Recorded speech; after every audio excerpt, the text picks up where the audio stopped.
Usually ये बच्चों को टॉपिक समझ में नहीं आता किस सेंस में कि हाइड्रोजन बॉन्डिंग और डाइपोल डाइपोल इंटरेक्शन में फर्क क्या है। तो जब भी आप केमिस्ट्री में कुछ पढ़ रहे हो आपको उनके वर्ड्स पे ध्यान देना है। जैसे यहाँ पे वर्ड है डाइपोल। डाइपोल क्या होता है? डाइपोल से हमें सबसे पहले याद आता है मैग्नेट्स। तो वो इलेक्ट्रॉन्स वो अपने पास खींचने का ट्राई करेगा। जब वो अपने पास खींच रहा है तो उसके ऊपर पार्शियली नेगेटिव चार्ज है, सामने वाले के ऊपर पार्शियली पॉजिटिव चार्ज है। इंटरमॉलिक्यूलर और इंट्रामॉलिक्यूलर में बस इतना फर्क है कि इंटरमॉलिक्यूलर में एक मॉलिक्यूल अपने आजू-बाजू अलग-अलग मॉलिक्यूल्स के साथ फोर्स ऑफ अट्रैक्शन दिखाता है और इंट्रामॉलिक्यूलर में वही एक मॉलिक्यूल अपने अंदर ही फोर्स ऑफ अट्रैक्शन दिखाता है।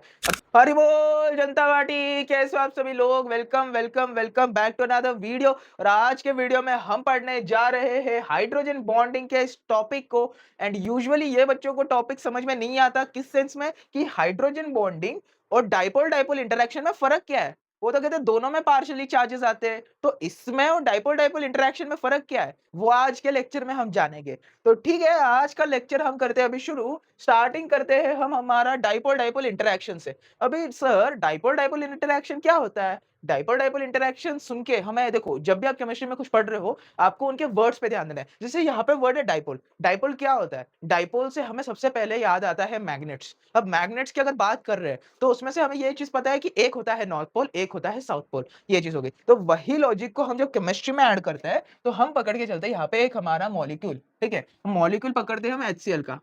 हमने HCl का मॉलिक्यूल पकड़ा। ठीक है, HCl का एक मॉलिक्यूल पकड़ा। अभी HCl का जब हम मॉलिक्यूल पकड़ रहे हैं तो हमें उसमें से पता है कि जो अपना क्लोरीन है ना वो ज्यादा इलेक्ट्रोनेगेटिव है। ज्यादा इलेक्ट्रोनेगेटिव है मतलब क्या कि जो क्लोरीन और हाइड्रोजन के बीच में कोवेलेंट बॉन्ड है ना, क्लोरीन क्या करेगा, उसका जो बॉन्ड है उसमें जो दो इलेक्ट्रॉन शेयर करेगा, एक उसने शेयर किया है, एक हाइड्रोजन ने शेयर किया है, तो वो ना इलेक्ट्रॉन्स को अपने पास खींचना शुरू करेगा। जब वो अपने पास इलेक्ट्रॉन्स खींच रहा है तो उसके ऊपर पार्शियली नेगेटिव चार्ज आएगा और हाइड्रोजन के ऊपर पार्शियली पॉजिटिव चार्ज आएगा। तो यही चीजें हम इधर लिख सकते हैं कि जो अपना क्लोरीन है वो यहाँ से इलेक्ट्रॉन हल्का सा खींचेगा, जिससे यहाँ पे आएगा पार्शियली नेगेटिव चार्ज और हाइड्रोजन पे आएगा पार्शियली पॉजिटिव चार्ज। क्यों? क्योंकि इलेक्ट्रॉन एक नेगेटिव चार्ज नेगेटिवली चार्ज होता है। तो ना नेगेटिव चार्ज जब वो अपने पास ला रहा है तो वो खुद भी काइंड ऑफ नेगेटिव चार्ज का हो गया। अभी ये चीज हो गई। अभी यहाँ पर हमने एक मॉलिक्यूल में ना डाइपोल बना लिया। अगर आप देख रहे हो ना, एक मॉलिक्यूल में डाइपोल बन गया। क्यों? क्योंकि क्लोरीन ज्यादा इलेक्ट्रोनेगेटिव है हाइड्रोजन से। अगर मैं हाइड्रोजन हाइड्रोजन का करता तो उसमें डाइपोल मूवमेंट बनता ही नहीं। डाइपोल मूवमेंट यानी कि क्या, पॉजिटिव और नेगेटिव चार्जेस का पार्शियल चार्जेस ऊपर। तो ये चीज ना बनती नहीं। अभी देखो यहाँ पे H और Cl में बन गया। अभी एक डाइपोल बन गया है। एक डाइपोल बन गया। ये ऐसे ही हमने एक और डाइपोल बनाया। सेम हमने ऐसे ही एक दूसरा डाइपोल बनाया। एंड इनके बीच का जो ये बॉन्ड बनेगा, अभी इसके जो नेगेटिव चार्ज और इसका एक पॉजिटिव चार्ज है, इसके बीच में एक बॉन्ड बनेगा। इसी बॉन्ड के इसको इंटरैक्शन को, बॉन्ड को इन द सेंस इंटरैक्शन को हम डाइपोल डाइपोल इंटरैक्शन कहते हैं। ये हमारा एक डाइपोल है, ये हमारा दूसरा डाइपोल है और इनके बीच के इंटरैक्शन को पॉजिटिवली पार्शियली पॉजिटिव चार्ज और पार्शियली नेगेटिव चार्ज, मतलब समझ गए आप, उसके जो इंटरैक्शन है उसको डाइपोल डाइपोल मूवमेंट कहते हैं। अभी डाइपोल डाइपोल मूवमेंट का हमें कॉन्सेप्ट समझ गया। अभी हम बढ़ते हैं आगे जाके कि हाइड्रोजन बॉन्डिंग क्या होती है। हाइड्रोजन बॉन्डिंग में क्या होता है ना, हम एक लेते हैं, ये क्या लेते हैं हम, एक हमने YZ नाम का मॉलिक्यूल लिया। अभी YZ नाम का मॉलिक्यूल में क्या ऐसा नया है, YZ नाम का जो मॉलिक्यूल है ना, तो उसमें ना Y का और Z का, इसमें हम कहते हैं कि जो अपना Z है ना वो ज्यादा इलेक्ट्रोनेगेटिव है Y से। अब इलेक्ट्रोनेगेटिव से हमें क्या समझ में आया, ज्यादा इलेक्ट्रोनेगेटिव है यानी कि क्या, ज्यादा इलेक्ट्रॉन लविंग स्पीशीज है। तो अभी देखो Z के पास ना ज्यादा इलेक्ट्रोनेगेटिविटी है, तो वो क्या करेगा, Y के साथ उसने जो बॉन्ड बनाया उसमें जो उसने एक इलेक्ट्रॉन दिया, Y ने एक इलेक्ट्रॉन दिया, तो वो इलेक्ट्रॉन्स वो अपने पास खींचने का ट्राई करेगा। जब वो अपने पास खींच रहा है तो उसके ऊपर पार्शियली नेगेटिव चार्ज है, सामने वाले के ऊपर पार्शियली पॉजिटिव चार्ज है। यही चीज अगर हम यहाँ पे लिखते हैं तो हम इसको अगर ऐसे लिखे, यहाँ पे आया पार्शियली नेगेटिव चार्ज, यहाँ पे आया पार्शियली पॉजिटिव चार्ज। अभी Z जो होता है ना उसके पास एक पकड़ के चलो कि लोन पेयर है। ठीक है, अभी Z के पास हमारे पे एक लोन पेयर है, हम ऐसा अज्यूम करके चलते हैं। ठीक है, यहाँ पर हमने एक लोन पेयर निकाल दिया। Z जो हमारा एक ऐसा एटम है जिसके पास लोन पेयर है। अभी इसके बाद हम क्या करते हैं, हम एक दूसरा मॉलिक्यूल लेते हैं अलग टाइप का। हमने लिया HA नाम से मॉलिक्यूल, यानी कि ये हाइड्रोजन से अटैच्ड एक मॉलिक्यूल जिसमें A नाम का कोई दूसरा एटम है। अभी ये A नाम के जो एटम है ना वो कौन सा एटम हो सकता है, A हो सकता है हमारा FON, यानी कि फ्लोरीन ऑक्सीजन नाइट्रोजन में से कुछ हो सकता है ए, इनमें से कुछ हो सकता है ए, या फिर यहाँ पे एक तो ये है, ठीक है, और एक ये है और एक दूसरा है ये वाला। तो इसमें sp हाइब्रिडाइजेशन का कार्बन एटम CF3 CCl3, अगर ये चीजें ए की जगह पे आ गई तो फिर हम कह सकते हैं कि ए मतलब यहाँ पे हाइड्रोजन के साथ अगर ये आ गया ए के साइड पे और यहाँ पर भी अगर है ना हम FON लगा दें Z के जगह पे, तो यहाँ पे Z के जगह पे हम ये चीज़ें लगाएँ और ए की जगह पे अगर ये चीज़ें लगाते हैं, तो हमारा एक स्पेसिफिक केस बन जाता है डाइपोल-डाइपोल इंटरैक्शन में जिसको हम हाइड्रोजन बॉन्डिंग कहते हैं। बट वो कैसे अभी कहेंगे सिंस अगर हम यहाँ पर से फ्लोरीन पकड़ के चलते हैं, हाइड्रोजन और फ्लोरीन लगा दिया। अभी फ्लोरीन क्या है वो ज़्यादा इलेक्ट्रोनेगेटिव है हाइड्रोजन से। तो वो क्या करेगा फ्लोरीन अपने पास खींचेगा हाइड्रोजन का इलेक्ट्रॉन। तो उससे क्या होगा कि हाइड्रोजन पे पार्शियली पॉजिटिव चार्ज आएगा। ए नाम का जो एटम है यानी कि यहाँ पे फ्लोरीन है उस पे पार्शियली नेगेटिव चार्ज आएगा। अभी ये होने के बाद हमें क्या दिख रहा है यहाँ पे वापस से डाइपोल्स बन गए। डायपोल्स किस सेंस में बन गए? यहाँ पे देखो नेगेटिवली चार्ज्ड है, यहाँ पे पॉजिटिवली चार्ज्ड है। इनके बीच में ना एक इंटरैक्शन होगा जिससे फोर्स ऑफ अट्रैक्शन है, जिससे हम इसे हाइड्रोजन बॉन्डिंग कहते हैं। भाई हाइड्रोजन बॉन्डिंग हमें समझ गई कि यहाँ पर भी नेगेटिव, यहाँ पे पार्शियल पॉजिटिव बन गया। इसको हमने हाइड्रोजन बॉन्डिंग करी। अरे सर हमने यही तो चीज़ ऊपर पढ़ी कि नेगेटिव है, पॉजिटिव है, इसको भी फिर बोलो हाइड्रोजन बॉन्डिंग, इसमें तो हाइड्रोजन तक है। क्यों नहीं बोल रहे इसको hydrogen bonding? Hydrogen bonding is a specific case of dipole-dipole interaction. यहाँ पे हमने क्लोरीन लिया था ऊपर, बट इस केस में अगर हम Z के जगह पे FON यानी कि हम इसको पढ़ते फ़ोन है, बट फ्लोरीन, ऑक्सीजन, नाइट्रोजन में से कुछ लगाते हैं और यहाँ पर A की जगह पे फ्लोरीन, ऑक्सीजन, नाइट्रोजन में से एक या फिर sp हाइब्रिडाइजेशन का कार्बन जो कि ज़्यादा इलेक्ट्रोनेगेटिव होता है। फिर CF3 हो गया, CCl3 हो गया, तो ये चीज़ें अगर हम लगाते हैं, तो फिर इनके अंदर का जो इंटरैक्शन दिखाया गया ना, इसको हम स्पेसिफिक कैटेगरी में हाइड्रोजन बॉन्डिंग कहते हैं। मतलब समझ गया? इसके अलावा अगर इनके अलावा कुछ और है, तो फिर उनको आप हाइड्रोजन बॉन्डिंग में नहीं गिनोगे, उनको आप डाइपोल-डाइपोल इंटरैक्शन में गिनोगे, जैसे कि ये वाला एग्जांपल था, इसमें क्लोरीन है, यहाँ पे क्लोरीन कहीं पे भी नहीं लिखा है, तो वो हुआ डाइपोल-डाइपोल इंटरैक्शन, बट अगर इनमें से कुछ है, तो उसको हम हाइड्रोजन बॉन्डिंग कहेंगे। ये है बेसिक डेफिनिशन और हम इसको ऐसे डिफाइन करते हैं। अभी ये चीज़ समझने के बाद ना हम एग्जांपल्स के साथ जाते हैं, वाटर का केस लेते हैं। अभी हमें पता है कि पानी के पास कैसा होता है ना, पानी का मॉलिक्यूल मैं ड्रॉ करके बता देता हूँ आपको। तो पानी का मॉलिक्यूल में यहाँ पे देखो एक ऑक्सीजन है, ठीक है? यहाँ पे उसका एक ऑर्बिटल है, यहाँ पे उसका दूसरा लोन पेयर का ऑर्बिटल है। तो इसको थोड़ा छोटा कर देता हूँ मैं सो दैट ना अ, फेस सेम सेम फील है, ठीक है? ये है, तो यहाँ पर एक लोन पेयर है, यहाँ पे एक लोन पेयर है, ठीक है? यहाँ पर एक हाइड्रोजन है लगा हुआ, यहाँ पे एक हाइड्रोजन है लगा हुआ। तो अभी इसमें से आप क्या देख के समझ सकते हो? यहाँ पे हमने एक ऑक्सीजन निकाला जिसके 2 बॉन्ड्स हैं। 2 बॉन्ड्स हैं, जो हाइड्रोजन से एक-एक है और यहाँ पे 2 लोन पेयर है। अभी क्या होगा, एक वाटर मॉलिक्यूल के पास दूसरा वाटर मॉलिक्यूल आएगा, किस वे में? इस वे में कि यहाँ पे एक हाइड्रोजन है उसका, यहाँ पे ऑक्सीजन और यहाँ पे हाइड्रोजन। फिर इसके यहाँ पे एक आएगा एक ऐसा हाइड्रोजन, ऑक्सीजन, हाइड्रोजन। यहाँ पे हाइड्रोजन है तो यहाँ पे एक ऑक्सीजन आया, हाइड्रोजन, हाइड्रोजन। यहाँ पे एक हाइड्रोजन है तो यहाँ पे ऑक्सीजन आया, हाइड्रोजन, हाइड्रोजन। अभी इस केस में ना यहाँ पे हमने जैसे चार्जेस की बात करी, तो ना यहाँ पर एक इंटरैक्शन होगा इन दोनों के बीच में, जिसको हाइड्रोजन बॉन्डिंग से दिखाया गया है। इसके बीच में इंटरैक्शन होगा, जिसको हाइड्रोजन बॉन्डिंग से दिखाया गया है। अभी हमें इससे क्या पता चल रहा है, जैसे इनके पास लोन पेयर्स है ना, तो इनके पास भी लोन पेयर्स है। तो ये अपने एक लोन पेयर के साथ इंटरैक्ट कराएगा, ये अपने लोन पेयर के साथ इंटरैक्ट कराएगा। तो यहाँ पे भी एक इंटरैक्शन दिख रहा है आपको, यहाँ पर भी एक इंटरैक्शन दिख रहा है। तो इससे में हमें क्या समझ में आ रहा है, एक पानी का मॉलिक्यूल उसके बाकी पानी के मॉलिक्यूल्स के साथ हाइड्रोजन बॉन्डिंग बनाता है। ये चीज़ हमें इसमें से समझी। और हम अच्छे से समझते हैं, हम दूसरा एग्जांपल लेते हैं, एसीटोन एंड क्लोरोफॉर्म। अभी एसीटोन हमें पता है कैसा होता है, ऐसी होती है चीज़, एसीटोन यानी कि ये। अभी क्लोरोफॉर्म कैसा होता है, हाइड्रोजन, कार्बन और उसको 3 बॉन्ड्स में 3 क्लोरीन, ठीक है? तो ये चीज़ हो गई। अभी इसमें से हमें क्या पता है, इस केस में ऑक्सीजन इज़ मोर इलेक्ट्रोनेगेटिव। तो ऑक्सीजन ना कार्बन से अपना इलेक्ट्रॉन खींचने लगेगा, तो यहाँ पर ना पार्शियली नेगेटिव चार्ज आएगा, यहाँ पे पार्शियल पॉजिटिव, यहाँ पे पार्शियली नेगेटिव। अभी यहाँ पर देखो आप, जो कार्बन है और क्लोरीन है, क्लोरीन तो बहुत ज़्यादा इलेक्ट्रोनेगेटिव है कार्बन से, तो क्या होगा ना, क्लोरीन ना अपने पास इलेक्ट्रॉन खींचेगा। जब वो खींच रहा है, ऊपर से तो 3-3 क्लोरीन है, यानी कि वो बहुत ज़्यादा इलेक्ट्रॉन खींचेंगे। तो ये जो अगर ऐसे इलेक्ट्रॉन खींच रहे हैं ना, तो यहाँ पर है ना इधर से इलेक्ट्रॉन उधर शिफ्ट हो जाएगी। अगर यहाँ के इलेक्ट्रॉन वहाँ पे जा रहे हैं, तो कार्बन भी ना हाइड्रोजन से क्योंकि ज़्यादा इलेक्ट्रोनेगेटिव है, तो काइंड ऑफ तो ना वो अपने पास है ना बुला रहा है हाइड्रोजन का इलेक्ट्रॉन। तो यहाँ पर ना फिर पॉजिटिव चार्ज आया and again we can see that कि यहाँ पर ना नेगेटिव और पॉजिटिव बन रहे हैं, तो ये वापस हाइड्रोजन बॉन्डिंग दिखा रहा है। इसके अलावा हम एक और एग्जांपल की बात करें, हमने लिया एसीटोन और एसिटिलीन। अभी एसीटोन हमने ऊपर ही पढ़ा कि हमारा ये कुछ ऐसा होता है,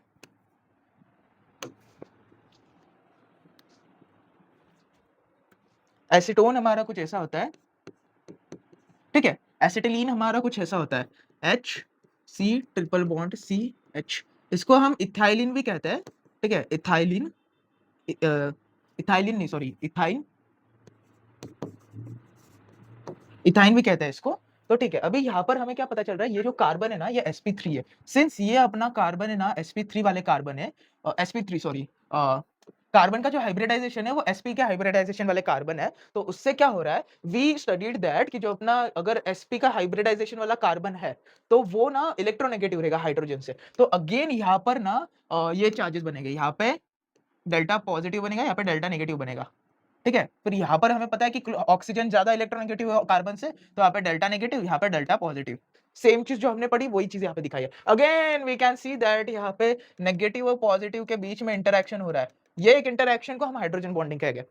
अभी ये चीज़ सर आपने एक्सप्लेन करी, बट इसका मतलब क्या हुआ? हमें इसमें से क्या पता चल रहा है कि एक्सटेंट ऑफ हाइड्रोजन बॉन्डिंग कहाँ पे हो सकते हैं और कहाँ पे होते हैं और कैसे होते हैं? जहाँ पे partially positive charge on hydrogen रहता है। आपने एक चीज़ नोटिस करी अगर, तो यहाँ पर आप देखो हाइड्रोजन पे पॉजिटिव चार्ज है, पार्शियली पॉजिटिव कह सकते हैं। हाइड्रोजन पे पार्शियली पॉजिटिव चार्ज है। हाइड्रोजन पे यहाँ पे भी पार्शियली पॉजिटिव है। हाइड्रोजन पे यहाँ पे भी पार्शियली पॉजिटिव है। तो कब-कब होगा ऐसा हाइड्रोजन बॉन्डिंग जहाँ पे हाइड्रोजन पे पार्शियली पॉजिटिव चार्ज रहेगा और दूसरा जो है इलेक्ट्रॉन डेंसिटी ऑन Z ज़्यादा रहेगी। यानी कि Z पे ना इलेक्ट्रॉन डेंसिटी ज़्यादा रहेगी। यहाँ पर की इलेक्ट्रॉन डेंसिटी ज़्यादा रही तो वो अच्छे से इंटरैक्ट करेगा और भी।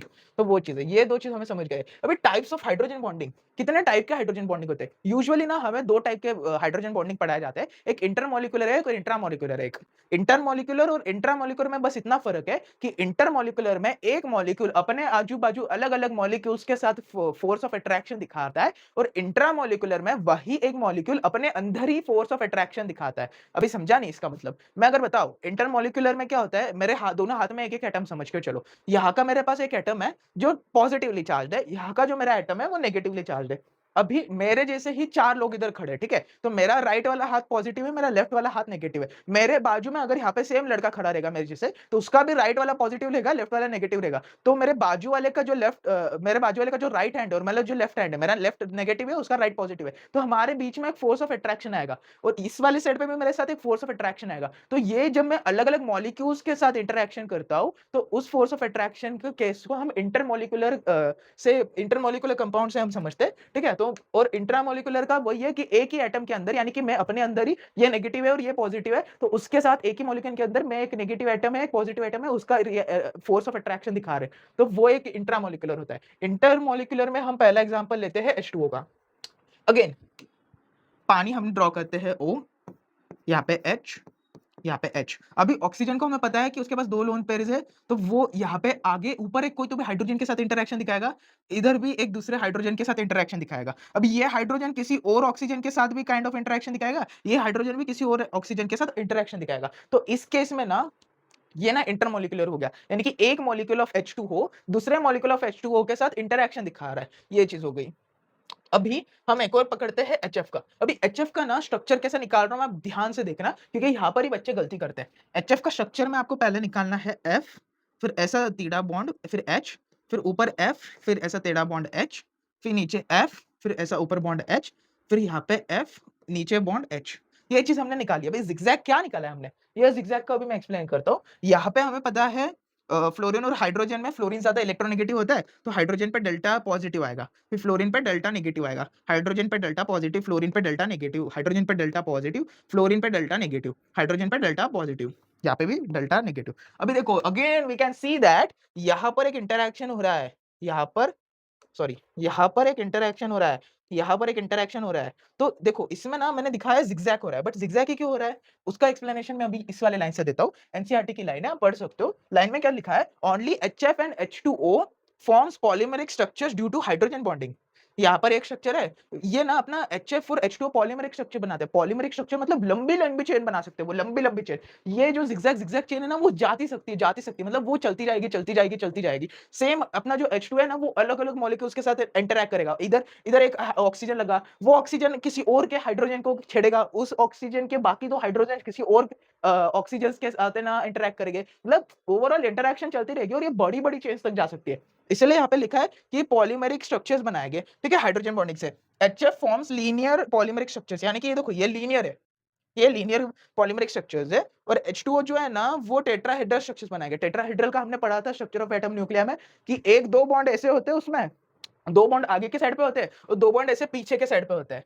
तो वो चीज़ होती है, ठीक है? ये चीज़ हमें समझ में आ गई। अभी हम आगे बढ़ते हैं एक और एग्ज़ाम्पल के साथ, इंटरमॉलिक्यूलर में ही पैरा नाइट्रोफिनॉल। अभी पैरा नाइट्रोफिनॉल का केस हम देखें, तो हम यहाँ पे एक पैरा नाइट्रोफिनॉल निकाल लेते हैं। हमें पता है पैरा नाइट्रोफिनॉल यानी कि अगर हम आईयूपीएसी नेमिंग करें उसकी, तो पैरा यानी कि यहाँ पर हमारा अगर नाइट्रोफिनॉल है, तो यहाँ पे फिनॉल यानी कि ये ओएच लगा दिया। ये बॉन्ड भूल जाओ एक सेकंड को। ये चीज़ क्या हो गई? ये फिनॉल हो गई। अभी पैरा नाइट्रोफिनॉल है, यानी कि इसके पैरा पोज़ीशन पे, ये ऑर्थो होती है, ये मेटा होती है, ये पैरा होती है। तो पैरा पोज़ीशन पे एक NO2 है, ठीक है? NO2, ठीक है? एक नाइट्रोजन और 2 ऑक्सीजन है। सेम इसी का हमने एक और मॉलिक्यूल ले लिया, ठीक है? इसको हाइड्रोजन को ना मैं थोड़ा दूर निकालता हूँ सो दैट अच्छे से एक्सप्लेन कर सकूँ। यहाँ पर अभी से मैंने इसको उल्टा कर दिया कि यहाँ पर ऑक्सीजन लगाया, यहाँ पे O लगाया। सेम है, ये भी पैरा नाइट्रोफिनॉल ही है, ये भी पैरा नाइट्रोफिनॉल ही है, अलग-अलग नहीं है आईयूपीएसी इनका। फिर यहाँ पे नाइट्रोजन और यहाँ पे ऑक्सीजन। अभी हमें क्या पता है कि अपना जो ऑक्सीजन है वो नाइट्रोजन से ज़्यादा इलेक्ट्रोनेगेटिव है, तो यहाँ पे पार्शियली नेगेटिव चार्ज आएगा। ऑक्सीजन और हाइड्रोजन में ऑक्सीजन ज़्यादा नेगेटिव है, तो यहाँ पे पार्शियल नेगेटिव, तो यहाँ पे पार्शियली पॉजिटिव चार्ज। यहाँ पे नाइट्रोजन और ऑक्सीजन में वापस यहाँ पे पार्शियल नेगेटिव चार्ज, यहाँ पे हाइड्रोजन और ऑक्सीजन में, यहाँ पे हाइड्रोजन पार्शियली पॉजिटिव है और ऑक्सीजन पार्शियली नेगेटिव है, ठीक है? ठीक है? तो अभी यहाँ पे हम वापस क्या देख सकते हैं कि इन दोनों का जो इंटरैक्शन है ना, ये अगेन हमारे पास एक इंटरैक्शन दिखा रहा है। ये चीज़ अगेन एक इंटरैक्शन दिखा रही है, बस इतना ही इंटरैक्शन ही है। ये जो पार्शियली नेगेटिव है, ये एक दूसरे नाइट्रोफिनॉल के हाइड्रोजन के साथ इंटरैक्ट करेगा, तो एक दूसरे हाइड्रोजन के साथ इंटरैक्ट करेगा और यहाँ का भी ऑक्सीजन ना किसी और हाइड्रोजन के साथ इंटरैक्ट करेगा। तो ये ना एक लंबी-लंबी चेन्स में बना सकते हैं, मतलब ये बहुत सारे ऐसे आ जाएँगे पैरा नाइट्रोफिनॉल और वो अपने आप ही जो फोर्स ऑफ अट्रैक्शन है वो शो करेंगे। ये चीज़ हो गई। अभी इसके अलावा हम ना अब इंट्रामॉलिक्यूलर पे पढ़ते हैं। हमने इंटरमॉलिक्यूलर पढ़ लिया, अभी इंट्रामॉलिक्यूलर। इंटरमॉलिक्यूलर में जैसे मैंने एक्सप्लेन किया कि मैं एक एटम हूँ, मैं एक मॉलिक्यूल हूँ, मेरे बाजू में एक दूसरा मॉलिक्यूल है, तो हम अलग-अलग मॉलिक्यूल्स के साथ है ना फोर्स ऑफ अट्रैक्शन दिखा रहे हैं। बट इंट्रामॉलिक्यूलर में क्या होता है कि मैं अपने साथ ही फोर्स ऑफ अट्रैक्शन दिखा रहा हूँ। यानी कि यहाँ पे अगर हम बात करें ऑर्थो नाइट्रोफिनॉल की, तो यहाँ पे हमने ऑर्थो नाइट्रोफिनॉल का निकालने के लिए अज़्यूम कि ये बॉन्ड नहीं है यहाँ पे, ठीक है? तो यहाँ पे नाइट्रोफिनॉल है, तो यहाँ पे OH निकाल लेते हैं अपन। निकाल लिया हमने OH। अभी यहाँ पे ऑर्थो नाइट्रोफिनॉल है, तो यहाँ पे हम नाइट्रो ग्रुप निकाल लेते हैं।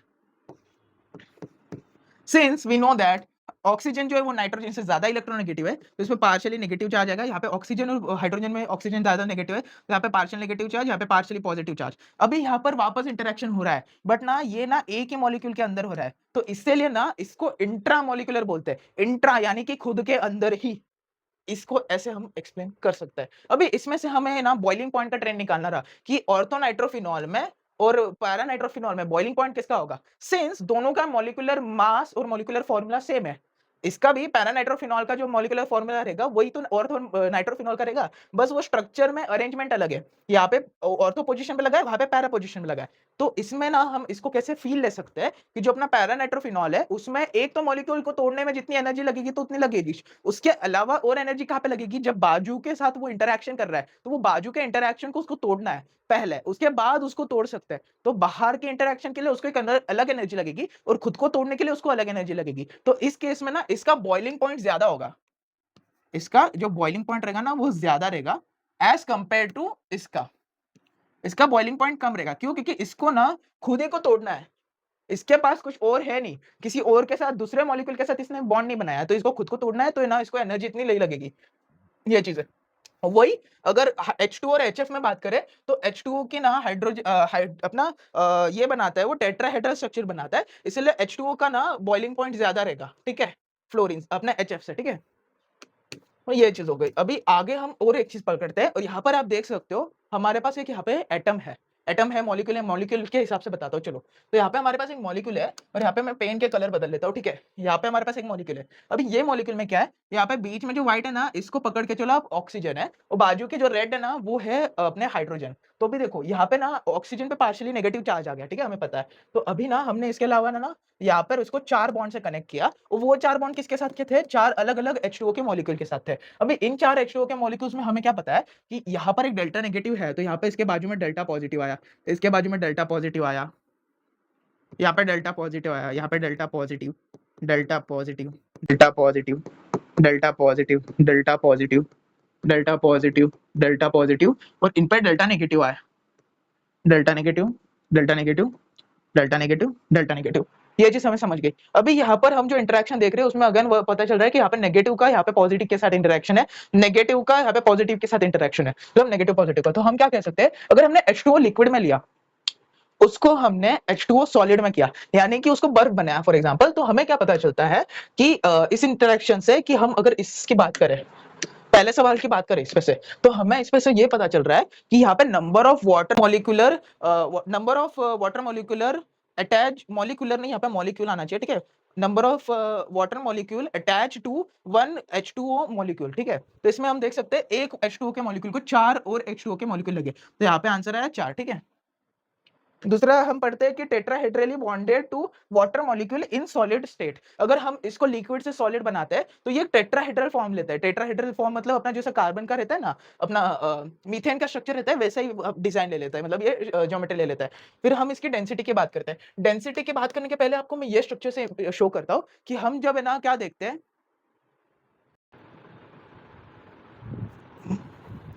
यस। तो डेंसिटी के जब हम बात करते हैं, डेंसिटी की बात करते हैं हम, तो डेंसिटी के स्पेस हमें कैसे समझ में आता है कि पानी की जो डेंसिटी है वो बर्फ से ज्यादा है। जब पानी की डेंसिटी बर्फ से ज्यादा है तो बर्फ ऊपर तैरती है, पानी नीचे रहता है। तो यही चीज हम इसके फॉर्म में भी बता सकते हैं, डेंसिटी के फॉर्म में, कि जो डेंसिटी रहेगी ना वो H2O H2O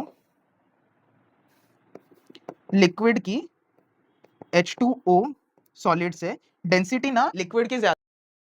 वही अगर वॉल्यूम की बात करें ना हम, तो वॉल्यूम के टर्म्स में जो H2O का वॉल्यूम होगा लिक्विड फेज में, वो कम रहेगा H2O का वॉल्यूम इन सॉलिड फेज। यहाँ पे 2 नीचे चला गया, H2O का वॉल्यूम इन सॉलिड फेज। इस पे से हमें ये चीज समझ गई।